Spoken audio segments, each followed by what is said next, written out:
And we're on. Good afternoon, everyone, and welcome to the January 6, 2022 Police and Public Safety Committee meeting. We're going to call the meeting to order at 3:33 is what I have.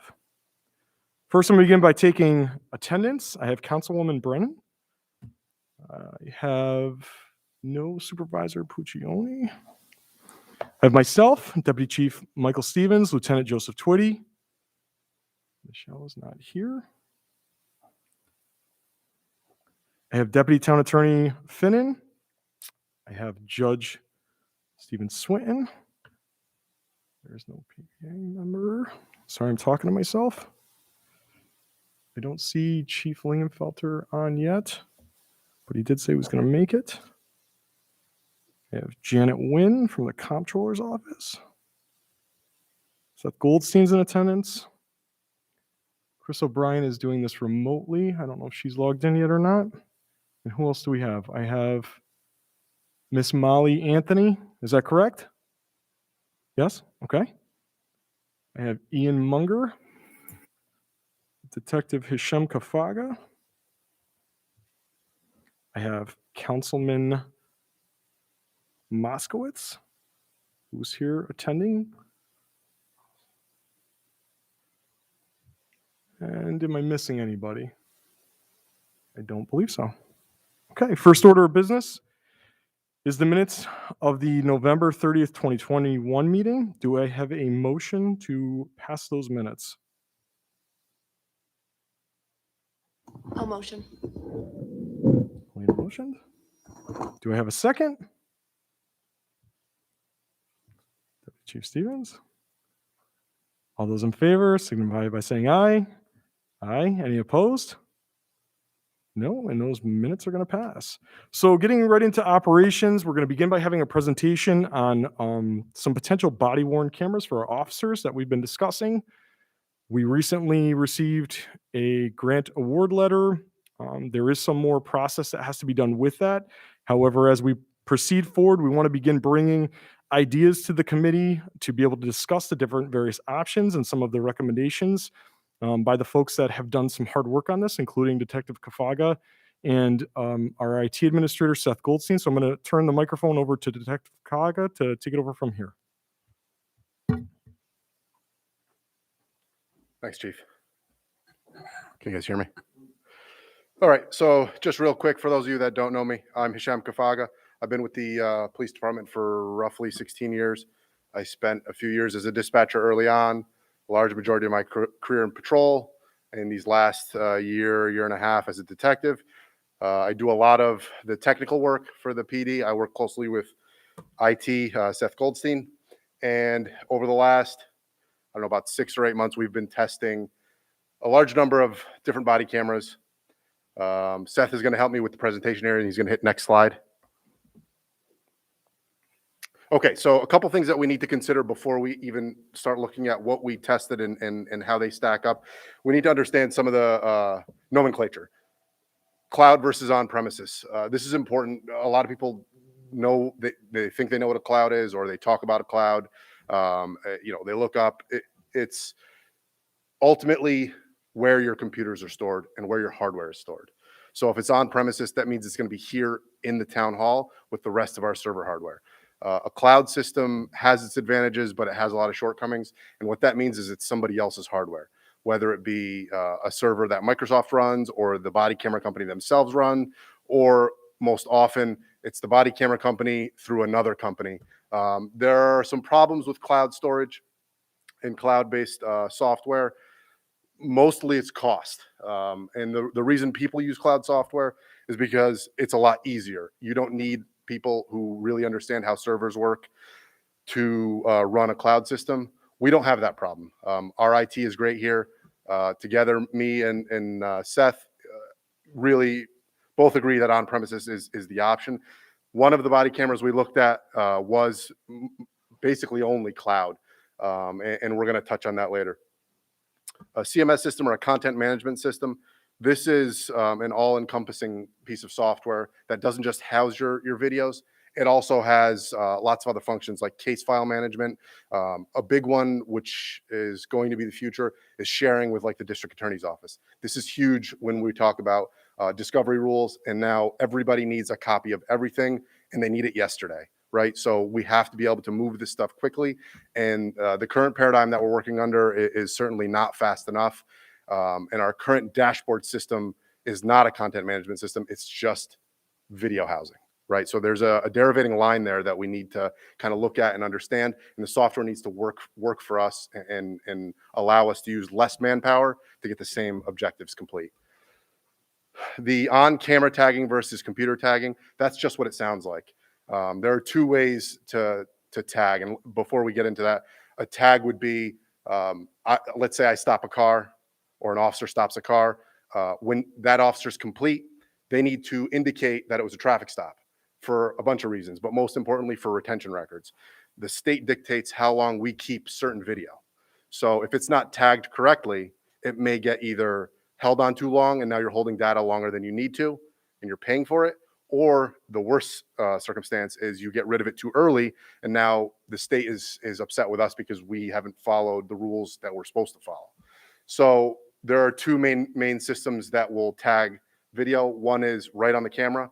Right after you're complete with whatever the transaction is, you just tag it to what it is, traffic stop, domestic dispute, whatever the case may be, and then that's it. The other option is after it's uploaded, the officer has to go back in, find that video, and tag it themselves. You can obviously tell how that becomes problematic. Things get lost, things fall between the cracks. That's a very problematic setup. So we need to keep that in mind when we look at these systems. The last thing here is, second to last, is kiosk mode versus traditional. Kiosk mode is something that only a couple body camera systems offer. The traditional system would be every officer gets a camera, one for one. And when we're talking about body cameras, obviously the dashboards, each car gets its own dashboard camera, but we're talking one for one body cameras. So I'm an officer, I get a camera, the next officer gets a camera. The kiosk system works in a little bit different structure where we sign them out and you can cut down on the amount of cameras you need, which is a huge cost savings.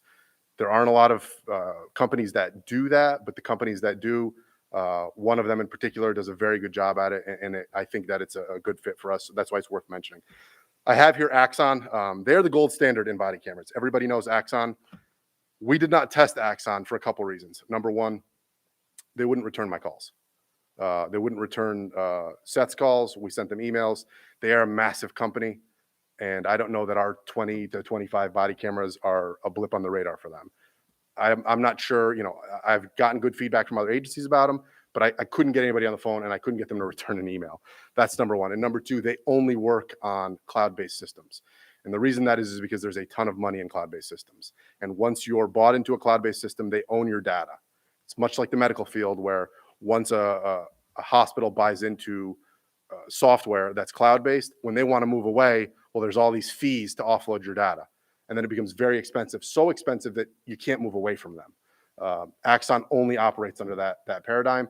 So they had a couple marks against them from the start for us. Next slide.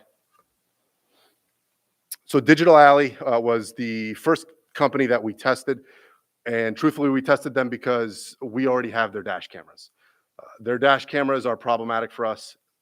In their defense, it's an older model for them. We haven't upgraded to what their newer system is, but the current system that we use of theirs, it's older. It has some shortcomings. It definitely has some breakage as well.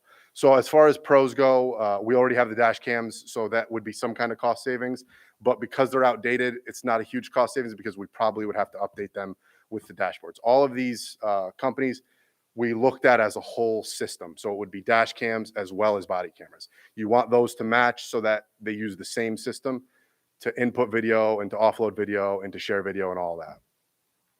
They have a 5-year warranty. All of the cloud-based companies do a 5-year warranty. It's because they're making so much money on the cloud software that the hardware doesn't really matter to them. It's disposable because that's how much they're making. They can be triggered with the lights. And what that means is, and all of them essentially work this way. If you turn your lights on or you hit record on the dash cam, the body camera turns on. They all work together in unison. So when you touch one thing, everything turns on. Some of them are more advanced and can turn on other people's cameras nearby. That's kind of a different thing. The biggest con for them is cloud storage, right? And I've already touched on this a bunch of times. Very, very expensive. They had a two-piece design, and you're going to see some pictures in the next slide. That the feedback I got from the guys in the road was it felt like it would come undone really, really easily. It wasn't the standard look of a body camera where the lens is part of the body. It was actually two pieces. The upload time, perfect. The upload time was very slow. And what that means is when we plug that thing in at the end of the shift, you've got your videos, you plug it in, you end up taking sometimes 40 minutes for that video to offload or an hour for that video to offload, and you can't tag it on the camera. So what that means is the officer's got to offload that, wait, and then go in and tag all that stuff. So this would cause cost one way or another, whether it be overtime and officers having to do this or hiring some kind of civilian to sit and sift through these cameras and tag them after the fact, because it's not practical to come in at the end of your shift an hour early for body camera tagging. And so we've got a couple pictures here. You can just kind of slowly scroll through the pictures. That's where the camera itself plugs into the body of this. One more. And you can see there, that's the camera. So, in a scuffle, that's going to come off right away. So the design is certainly problematic. You can go ahead next to Wolfcom. So this was a company that I actually sought out only because they have a lot of tech in their cameras, and I really wanted to see what it was they could offer. They fell short, I think, a little bit with some of the things that they claimed they could do. Some of the pros, LTE enabled, and what that means is these were essentially cell phones. These cameras could be pulled up live any time of day because they're using a cell service. There's some cost that's incurred with that. It's built into their price, but I would imagine that becomes a problem later down the road. GPS tagging, they have what they call a COP system. So that's something you give to the dispatchers, and they can find the cameras real time where they are. Kind of goes in line with that LTE. You can talk between the cameras, which I thought was kind of cool. That was more prevalent when we had analog radios. Now that we've upgraded to digital radios, that's less of an important thing, because if our digital radios go down, that means it's a cell service problem, and that would also affect these things. Whereas we used to have analog radios, and so that system would break pretty regularly, and this would have been helpful for us. Again, we tested these back when we had analog radios. They had something called facial recognition, which I was really excited to look at. The legality of it's still, I think, questionable, but essentially what it is they've got facial recognition software built into the camera. So if you had a database of wanted people and you had their pictures and you walked by somebody that matched that picture, it would actually buzz and tell you that this person's wanted. How that would play out in court, I have no idea. It hasn't been questioned. It didn't work, so we weren't able to test it. So I guess, take it for what it's worth. Automatic redaction. Redaction is something we're going to talk about with each and every one of these companies for the most part. Redaction is when you see a video, and we've all seen videos on the news, police body cameras or dash cams, and somebody's face is blurred out, that's redaction. So somebody has to actually go in and do that to the video. It doesn't come that way. So if people need to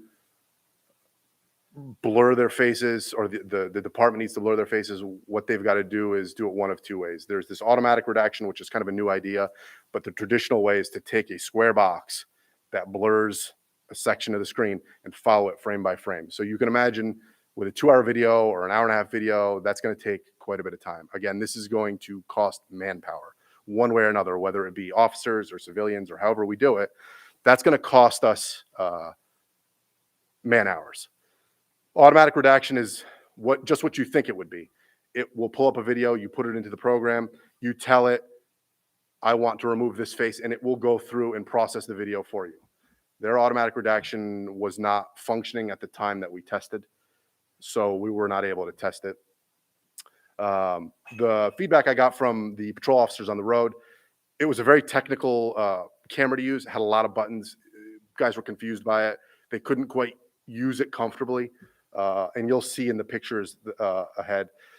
The other big thing that was an issue with Wolfcom is there is nobody in New York State that uses this company. So they don't have a proven track record in the area. We don't have anybody we can call and say, hey, how do you guys like Wolfcom? They're on the West Coast. They're a smaller company. Interestingly enough, they started as as early as Axon started. They just never took off as much as Axon did as far as size. They claimed a 15-hour battery life. We got less than 8 hours out of it in our testing. You can go ahead and show the pictures. So a big button in the middle. The back is the screen there. It's essentially an Android phone, which poses some security issues.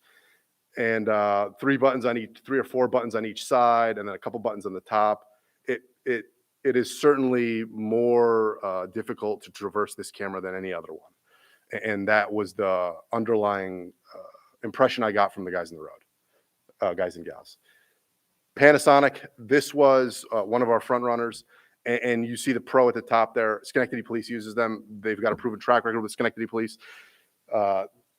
This was a very good system. It wasn't our top choice, and we'll get into how we ranked them in the end. But they had a very good system that didn't have very many cons. Proven track record, the magnet mounting system, so how the actual camera mounted to the officer's chest or belt or wherever they put it, was very strong.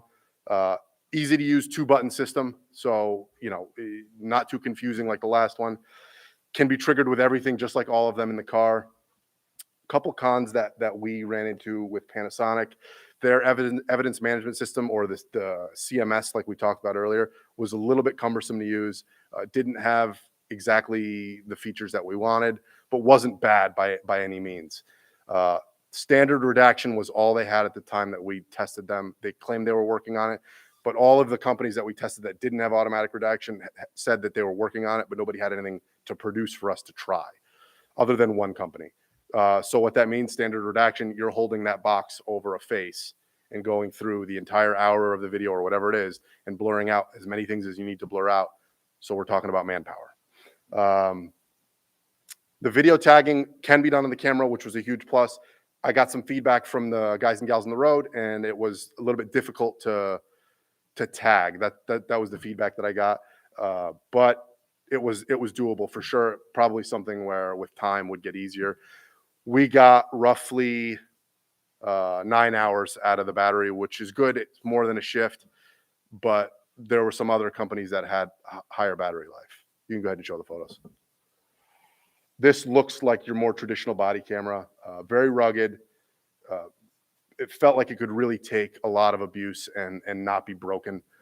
Generally, when you see the camera or the LCD like that on the top, that's generally a good indicator that it can be tagged on the camera. Not always, though. This was our front runner, Motorola. The company is called Watchdog, but they were purchased by Motorola some time ago. Interestingly enough, this was Schenectady's second choice at the time. Just to put into perspective, they were between Panasonic and Motorola, which I believe are the 2 top companies that are reasonably priced for body-worn camera systems. We had a lot of pros for the Watchdog system.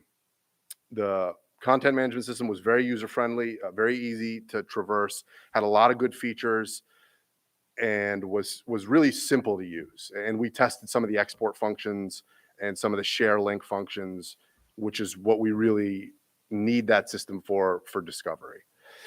Strong mounting system, only second to only Panasonic. Panasonic had the strongest mounting system of all the body cameras we tested. Motorola came in second. It can be triggered with everything in the car, just like all the rest, lights, cameras, however you want to do it. The camera was very rugged. So they have the kiosk system. This Motorola and one other company had the kiosk system. Motorola executed the kiosk system far better than the other company. The interesting thing that Motorola had that no other agency had was this camera viewing angle adjustability. And what that means is, depending on if the officer is very tall or very short, there was a little bit of play. The camera lens wasn't fixed. So if I'm a very short officer, I can put the camera angle to go up slightly. And if I'm a very tall officer, I can put the camera angle slightly down, because that's more what you deal with. No other body camera was able to do that. And it's set in the personal settings for each officer. So when you log your camera out, it automatically sets up for you. And this kind of goes hand in hand with the kiosk system. And I'm going to kind of circle back to that once we get through the list here. The battery life was about 11 hours without a recharge, which was very, very good. Auto redaction. This was a huge thing for them. This was the only company that had an auto redaction that actually worked. It wasn't perfect, but I put a couple videos through their auto redaction software, and was able to get back a video where nearly all of that person's face was blurred out automatically. So you set it in the beginning and you walk away from it. The caveat to that is it's not part of their system. It's an add-on software that you purchase. It's not an outrageous price, but it is a separate cost to incur. However, it's the only one that worked. So, take that for what it's worth. And the one con there was the magnet mount for Panasonic. The kiosk system is this, and I kind of touched on it in the beginning, but you'd end up with a dock where all the cameras would be. And instead of each officer having that one camera, I would go and I'd use a computer and I'd go, okay, Hisham Kafaga, I'd like to sign out a camera. And what the kiosk system will do is it will check all the cameras to see which one has full battery and the video has been offloaded. And it will buzz that camera and it will tell me, this is the camera you take. And I'll pull it out. It will reset the camera to put my information in it, my viewing angle, and all the settings that I want. So what that means is I no longer need 25 cameras for a department of our size. I now need maybe 12, 14. So basic numbers will tell us, well, that's going to incur half the cost there. So that's a very, I think, huge concept that we need to take into account when we're looking at this. Just for clarity's sake, at the end, when I rank them by price, I did not take into account the kiosk system. And Motorola still did well as far as price, but I didn't take that into account to compare apples to apples. 25 cameras to 25 cameras. You can go ahead. Provision. Provision was after Motorola and Panasonic. I'd say they were the best of the rest as far as feedback that we got and usability. They had a good price. Their magnet clip worked well. The video quality was good. Their big drawback was the tagging. You were not able to tag on the camera, and that's very problematic for us. That you're going to end up either losing video to retention records or to not getting tagged, because it's difficult when you've done 10 or 15 things that day to go back and remember to get every single one of those when they're all just labeled as time date stamps, right? You can imagine that becomes difficult on a busy day, particularly when you're getting out late now and overtime is an issue, and we're not trying to incur more than we need to. So that may have to get done the next day. It becomes very troublesome. Whereas on the go, when we're moving, if I can go, okay, I'm turning my camera off, the next thing I'm going to do is tag this of one of the 10 or 15 preset tags that I have that I scroll through. Now that that's tagged, as soon as it uploads, it's going to stay tagged. And then the software is going to know how long each one of those tags is required to be kept by state law. So it's going to kind of take the guesswork out of it. So Provision, without that, that's a difficult thing to get past. I had some issues with their audio quality. I didn't think it was as good as the rest. Their server software kind of kicked me out a couple times and had some issues. None of the other ones gave me issues like that. So I don't know if that's because they were having problems at that month, or that's kind of indicative of what their server software is going to look like. What they listed for redaction software, I tend to disagree that it was redaction software. Instead of allowing you to take the box and go one for one, it would just blur the entire screen. That becomes problematic for when everything is in the details, right? So that becomes problematic if we're looking at suspect hand, officer hand, anything, movements. If everything is blurred, that's problematic. Their camera looked and felt like good quality. It has the screen but doesn't have the tagging. I was told that's something that they're working on, but it's not existing as of today. Kustom Signal was one of the final companies we tested. We don't have any pros to speak of.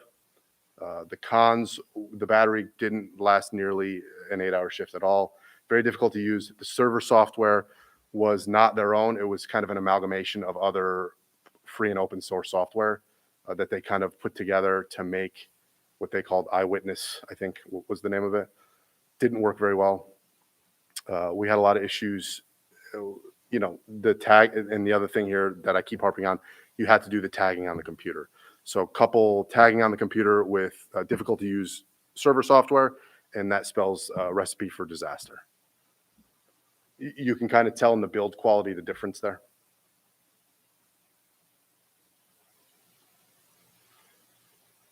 You can go to the last slide now.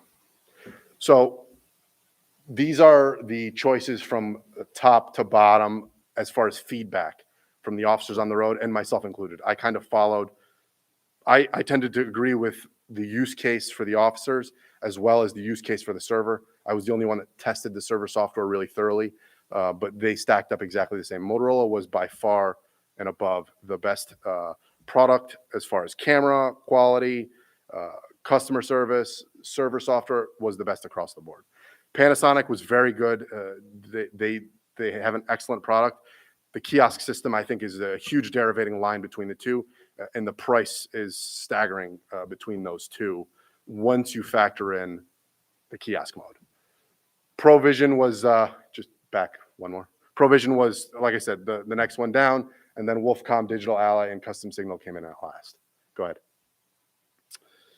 This is cost. I didn't put the actual costs in, and here's why. And I would assume somebody's going to ask if I don't mention this. We did this over a 6 to 8 month span. These numbers are probably not exactly right anymore, particularly with the shortage in chips that's going on that everybody knows about in the auto industry. That's probably going to affect these guys as well, microprocessors and all the rest. So the cost has probably got some movement there. I would imagine it will follow the same hierarchy. So that's why I put that up for most to least. But interestingly enough, Digital Ally was the most expensive, surprise, surprise, because of cloud storage. If cloud storage is what we do, we're going to pay way more money. Panasonic came in next as the next most expensive. Motorola came in at third without the kiosk system. So this is 7 dashboard cameras and 25 body cameras for all of these companies. Kustom Signal came in at fourth most expensive. Wolfcom was the fifth most expensive, and Provision came in as the cheapest. They also have kiosk mode, so they certainly would be the cheapest across the board.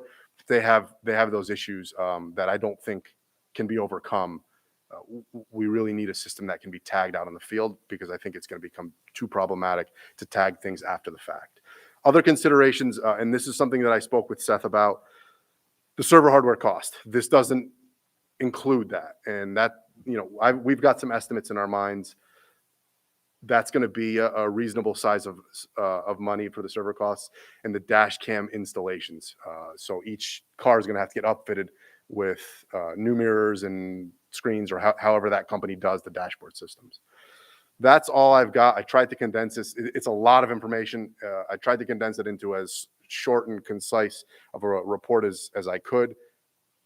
I'm assuming there are questions, but if not, then I'll take my leave. Yeah, before the questions, I just want to thank Detective Faga and Seth for all their work on this.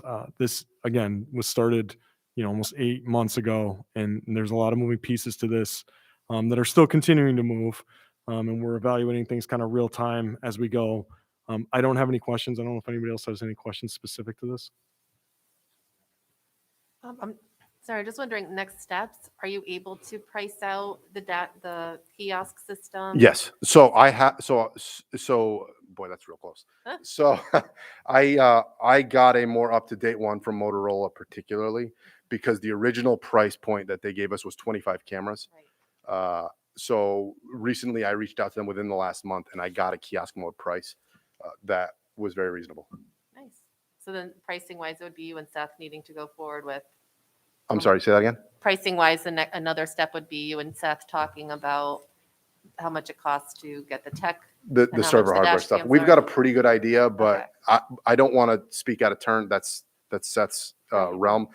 But If I can just touch for a minute, because of the grant that we applied for, we're still trying to understand real time what the total cost would be from the standpoint of what the total grant award would be, and then understanding the purchasing policy from there, with the requirements of whether or not we can go to state contract or whether it has to go to bid and things of that nature. So when I say there's a lot of moving pieces, there's quite a few moving pieces beyond, and we don't necessarily want to put out all of the quotes if we do end up having to go a different route regarding a bid process or RPF or something like that. So. Absolutely.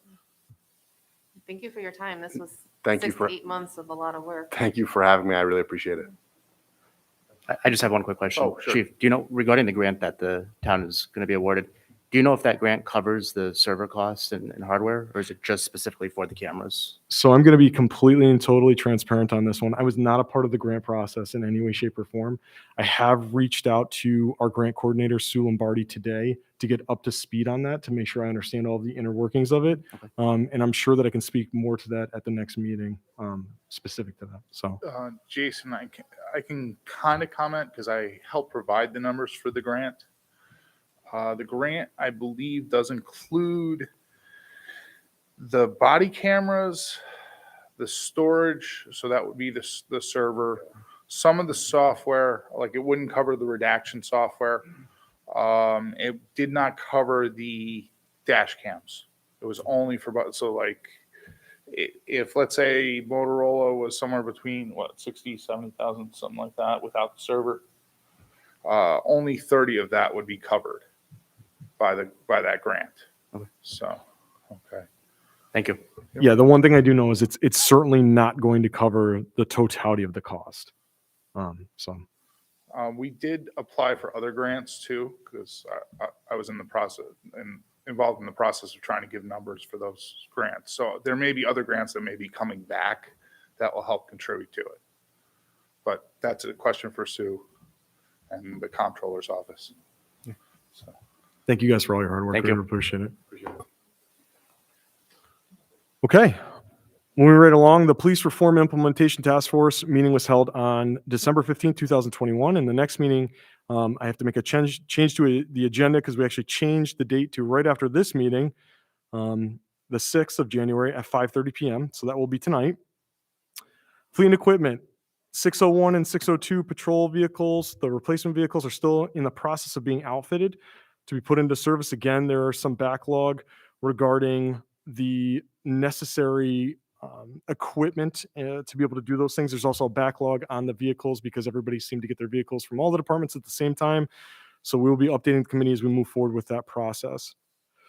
The vehicle repair maintenance bid for 2022 is currently being reviewed by the town attorney's office, and we hope to have that out for the end of January. That contract does expire at the end of February, so it's something we're working diligently on to get moving forward. Building department, Charlie Bergami, we are still working to set up a time frame for the installation of the key fob software on the administration computers, and we're going to get that done by the end of 2022, hopefully. I know we talk about that every single committee meeting, but it's hard to coordinate everyone's schedule to be able to get that done, but it's a priority, so we will. Training, Officer Chris Henry is scheduled to become a defensive tactics instructor. He's going to attend the course in Schenectady County, January 10th through the 21st. We're pretty excited about that. We talk about training all the time. In the world we live in, you can never have enough defensive tactics instructors around to assist our officers with learning the techniques to use the most minimum amount of force. And so we're pretty excited about him going and onboarding in that capacity. Just a note, we had talked about in the last meeting that Officer Wyman was to attend the ARI training. Unfortunately, we had a scheduling conflict. So we're going to look to send him at a different date and time. We're currently in the process of completing our annual Police One Academy training in procedural justice and implicit bias. I speak anytime I mention about Police One Academy. This is our online training platform that works in conjunction with Lexipol, and it gives our officers more real-time access to a lot of varying trainings, whereby we can work around a lot of various schedules. So it's an amazing product that we're excited to have. And again, obviously, in today's policing world, procedural justice and implicit bias are two trainings that we should be doing at least annually. And so we're excited to get those done here in the next month or so. Lastly, for training, myself and Lieutenant Twitty have been scheduled to attend a training for new police administrators, February 14th through 18th. It's hosted by the New York State Chiefs Association in Niagara Falls. We're pretty excited to go to it because it's got a lot of good information, hopefully to kind of bring us up to speed as new administrators for the police department. Citizen issues. The ongoing ones. Michael McLean from South Country Club Drive requested that South Country Club Drive at Mayfair Drive be a two-way stop due to line of sight issues. We had spoken about this many meetings ago. I know Superintendent Ray Smith was looking at whether or not that stop sign could be moved up closer to the intersection, as I think that would only be the only way to help alleviate that line of sight issue. The hedge line over there is something you would see in a modern day castle with how big it is. And unfortunately, due to the fact that there really isn't the traffic flow from a volume perspective specific to that area. It was really the only thing we could think of to do to address it. I know he was still looking at it. I have to kind of follow up with him to see where we are on that. Obviously, before I continue speaking about some of these things as far as signage and moving things, we are in the winter months, so it may be held off until the spring to address specifically. Mr. Ben Mastriani contacted me again. We've spoken over the course of multiple meetings prior to even me becoming chief about some of his concerns regarding Wyoming Ave. He has some speed, volume, and yield sign issues, and he wanted to bring it to the committee about potentially having a crosswalk put at the end of Wyoming Ave. The last meeting we spoke about it, we have run a significant amount of analysis for that roadway from a speed statistical perspective as well as a crash analysis, and there really wasn't any data that would support any changes to the intersection from a traffic flow perspective. I explained to Mr. Mastriani that obviously we take these concerns very seriously, but we don't control volume. In previous meetings, we had discussed that there is quite a bit of volume on some of those cross-through streets, and I don't know if the committee has any comments regarding potential crosswalk over there. I think it's something that maybe even the Complete Streets, I don't remember or not whether they had recommended a crosswalk there or not, but that was kind of more in their purview regarding, that access to having pedestrian traffic more monitored. So it may be something I'd speak to Laura Robertson about readdressing. But from a policing perspective, again, there was not a data analysis that would support us changing that intersection from my purview, and I explained that to him.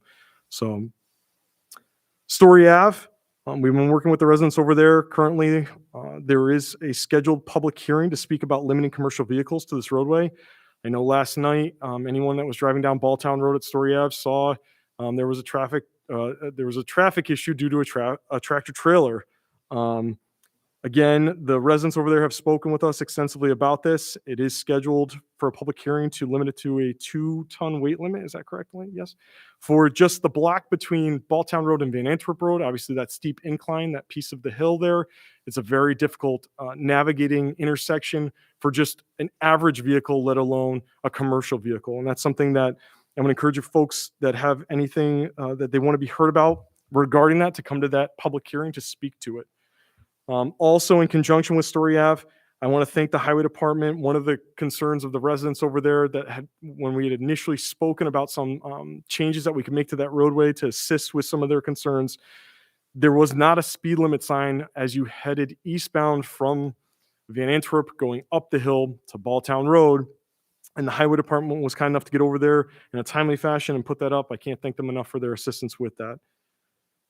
Moving on, Mary Ann Kopnan requested a stop sign or a yield sign at the intersection of Middle Street and East Street, which is an uncontrolled intersection. At some point prior to me becoming chief many years ago, there was a list of uncontrolled intersections that had been circulated throughout the town to try to get some signage up at. And apparently this may have been one that was overlooked. There is a public hearing that is scheduled regarding a stop sign, also for the 25th at the town board meeting. So again, I would encourage anyone that has any feelings or wants to be heard on that to come out and speak at that public hearing. I have the Anthonys here with us remotely. They're the next on my list, Miss Molly Anthony from Birchwood Lane. She had contacted us concerning regarding speeding vehicles going through the stop sign, Birchwood Lane at Birchwood Elementary School. At the time, I had notified our zone car to monitor, and we had a traffic study completed, and I just want to go over the findings real quick. Again, when we do these traffic studies, they're just snapshots. It's not something that's, an extensive traffic study per se. When we take the data analysis, if it's simply with our traffic counter box, it's generally only a 1, 2, maximum 3-day period that we have a battery life to do that. Which is something a little bit different than obviously the solar-powered radar signs that we deploy as well. So I'm just going to read. I want to thank Officer Munger, for completing this for me. Just a brief summary. It was done December 6th through the 7th. Some of the observations that were made, there is a heavy traffic at Birchwood Elementary School during pickup and drop-off times. I've explained to folks in the community, obviously with COVID going on, we have many more folks that are transporting their children to and from school. And so we all need to be just as patient as we can with each other. I know Rosendale Road with Iroquois and Rosendale, there's always backed up traffic there as well. The high school, there's always backed up traffic that we've spoken about in prior meetings on Balltown Road. So yes, there is a heavier traffic during those times. And again, just be patient with one another and be good community residents and patient with one another, because there's not a whole lot we can do to mitigate that right now. North and southbound traffic tends to back up waiting for vehicles to turn in the school driveway. Again, just be patient with one another. During observations, a few vehicles failed to come to a complete stop or did not yield to vehicles exiting from Birchwood School. Past complaints have stated through traffic has been seen passing a line of stopped vehicles by entering the oncoming traffic lane. Again, when you have traffic backing up and folks are getting frustrated because they're trying to get to their destination, they tend to go around. And I can't stress enough, if anyone's listening out there, please be patient through that process, because everyone's safety can be a jeopardy if we're rushing around vehicles and not waiting appropriately. Officer Munger did see that traffic was stopping for students walking to school, which is excellent. The speed counter was deployed before the flashing school zone sign. The 50th percentile, which tends to be the average speed, was 28 miles an hour, which is excellent. That means that folks are slowing down coming up into that school zone. The 85th percentile was 34 miles an hour.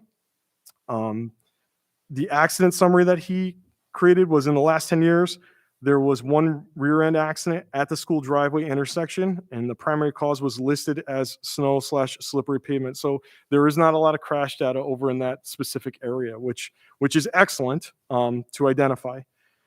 So some of his recommendations, excuse me, we need to continue to periodically monitor the stop signs during commuter and school pickup drop-off times. I think that's something that across the board in all of our schools, we need to continue to monitor and make sure that folks aren't getting frustrated and aren't driving recklessly to cause a safety hazard. One of the main things that he did state to me was that the pedestrian crossing lines were completely faded. And he was recommending that we get those repainted when we can. I'm going to send an email to the Highway Superintendent Ray Smith to put that on the list moving forward. Again, I ask for patience. It is wintertime, so we're probably not going to paint it now, but hopefully in the spring when things dry out and warm up a little bit, we can get some paint on that road over there to get that so it's more clearly visible. And then just moving forward, we're going to continue to monitor it also with the traffic counter being redeployed to just kind of constantly assess that data to make sure that we don't, in fact, have a speeding problem over there. And I'm just going to, because you're here, folks, I don't know, Miss Anthony or Mr., I'm assuming it's Mr. Anthony that's with you. Do you folks have anything that you'd like to say to that at all? I would like to say that the traffic coming down from the Denison end of Birchwood, when they come down the hill, is where it's been very problematic. If I stand out in front of my house and I see somebody coming down the hill, I assume they're going to stop at the stop sign, and people have a tendency to just go right through it. And it's often at the commute hours and when BOCES lets out. Okay. So it's like at 2:30 in the afternoon when the people are getting out of BOCES, then you'll see people just, I think I can cross the street and actually they're going 50 miles an hour, and too many people don't stop. So that's my major concern. What about you? I would just add the comment. I've seen the same thing. It's actually during school hours when the school lights are flashing, people are typically driving pretty well and they pay attention to the stop sign. I've seen that off hours or on weekends, sometimes people they act like they just really don't even see the stop sign. So I think even getting the lines repainted would help. And I would just add the extra comment that I'd like to just give a note of thanks and appreciation to the Niskayuna Police Department for keeping this a safe neighborhood. It's a very challenging time to be in law enforcement, and it's a difficult time for a lot of people. And I really appreciate the job that the men and women do in the department. That's it for me. We really appreciate that, Mr. Anthony. And again, Ms. Anthony, so part of the difficulty coming down that hill there, you're coming out of Colony. So like our range of being able to do enforcement over there is kind of narrowed. So maybe that's something, and I know Officer Munger's online here with us right now. I'll have him reach out to Colony as well so that they can be aware from their, borderline over of some of those concerns as well. So maybe they can, send some of their resources over that way to deal with their end in conjunction with us kind of mitigating our end as well. So thank you folks both for being here and all your kind comments. We appreciate it. Moving on, Miss Vanessa Wheeler from Fillmore Ave had contacted us about Fillmore Ave regarding speed. Unfortunately, our traffic counter, we had tried to deploy it multiple times over there, and there was an issue with it that we're attempting to fix right now. There is going to be a traffic study conducted as soon as that's back up and running. The only new citizen concern that we had was Michael Maynard, I believe I'm pronouncing it right, stated that Banker Ave at Ravine Road, the stop sign's not being stopped at. I did send out an email for directed patrols at this location to make sure that we're enforcing that as we see it happening real time. Some town events. We had the holiday parade in conjunction with Niskuna Fire District number 1. It was a huge success. We drove through a number of neighborhoods. There was incredibly positive feedback. I know both individuals sitting next to me were involved in some capacity, and it was just an excellent community event that I can't thank District 1 enough for putting together, planning, organizing, being inclusive of us. Firefighter Dennis Plakis did a phenomenal job kind of coordinating all those things, and we hope to make it an annual event moving forward because it just really was an excellent time for the community. So thank you to all the folks that participated. The town clerk, Michelle is not here, unfortunately. She did ask me to mention we're still working in conjunction with the town attorney's office regarding the Animal Protective Foundation contract. It's something that's being reviewed. Our contract is coming up here, and we're working towards having a more comprehensive document that includes dangerous dogs as well, something that we've struggled with in the past. I know Deputy Town Attorney Finnan and myself have had some conversations regarding this, and we're working as expeditiously as possible to get that addressed. The clerk's office also wanted me to mention that they're going to be sending out delinquent dog license letters in the first 2 weeks of January. And it's just a reminder that all Niskuna residents must license their dogs annually. So please, please, please, please license your dogs through the clerk's office to make sure that gets done. Moving on to court, Judge Swinton is here. I'm going to turn it over to Judge Swinton if you have any comments or questions, Judge Swinton. I'll just give quick updates. Our new full-time clerk started on Monday. Only a few days in, but she's doing excellent. She sat in last night for our regular court session. So she's picking things up very quickly, which is good because we anticipate another opening due to a retirement of another of our 3 full-time clerks early in Q2 of this year.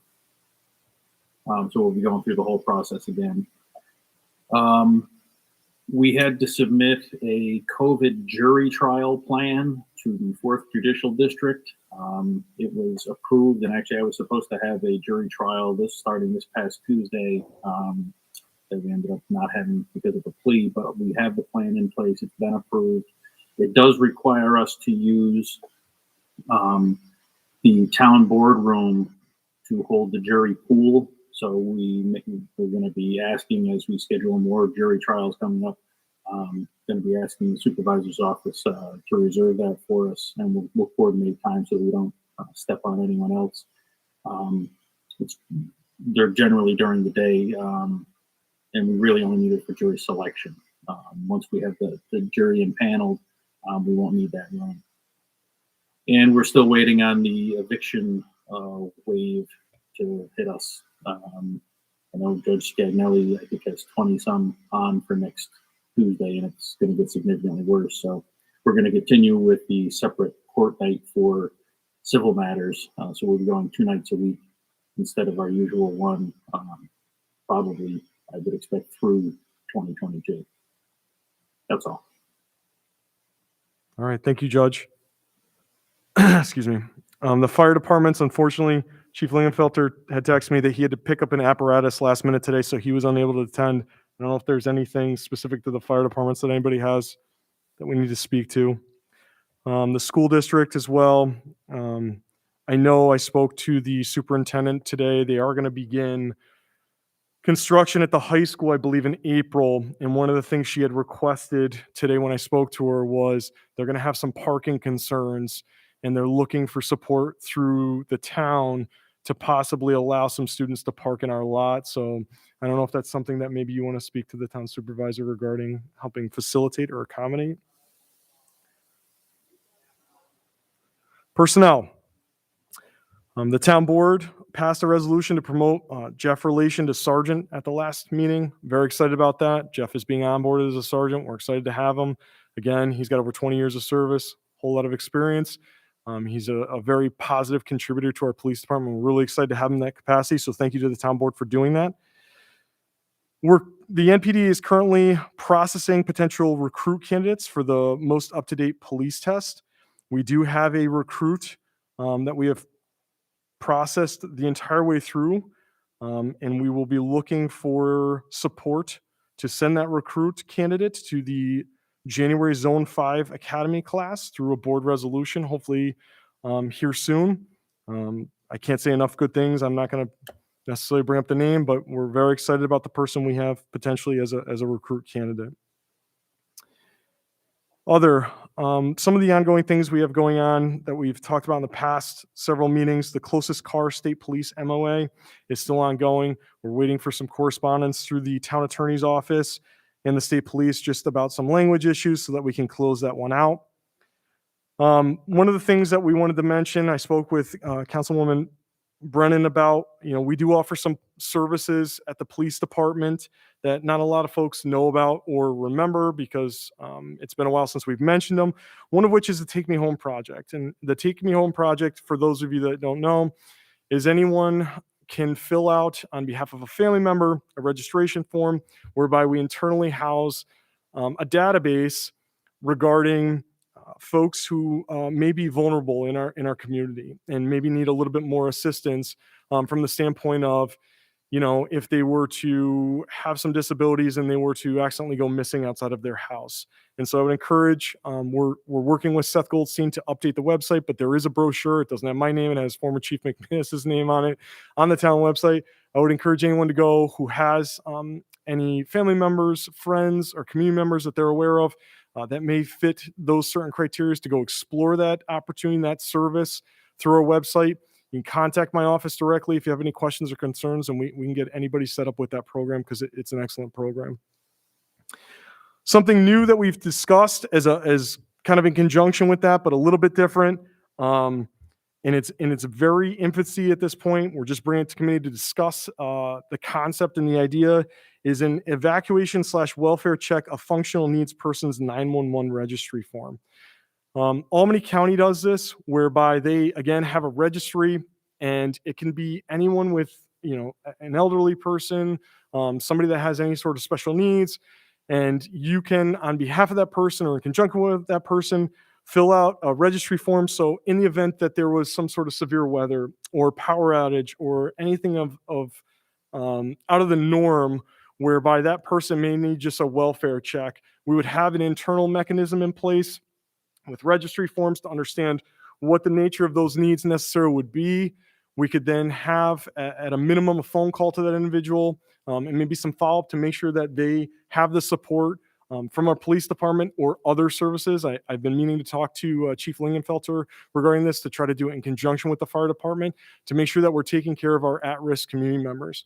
So it's something that we're going to continue to build and discuss moving forward because I think it would be a valuable service to our community. Another new item that came out of part of police reform, but also something that we should be doing anyways, is just community surveys. Again, it's in its infancy. I just want to bring it to committee to discuss the idea out loud that we're going to look towards building some sort of community survey model to see what it is, in fact, folks want from the police department as far as services go. And again, in conjunction with, I believe, any emergency services that we have in town, we can work to kind of build a coalition towards a more service model towards the needs of our community if folks have ideas that they want us to be working towards. Lastly, just some financial items. The Zone 5 Academy payment and the Lexipol payment are going to be brought to the Finance Committee. Just as an amendment to the agenda, the Police 1 Academy payment does not need to go through that process, so I'm going to take that off there. And that's all I have for right now. Does anyone else have any other items they need to discuss or any questions? No? Seeing as none? Okay. Is there a motion to adjourn? My motion. Is there a second? Second it? Okay. All those in favor? Aye. Any opposed? Fantastic. Our next meeting will be scheduled for the first Thursday of February at 3:30 p.m. What did you say that was? That was the 3rd? February 3rd, I believe, at 3:30 p.m. Fantastic. All right. Thank you all for attending. We appreciate you. We'll see you next month.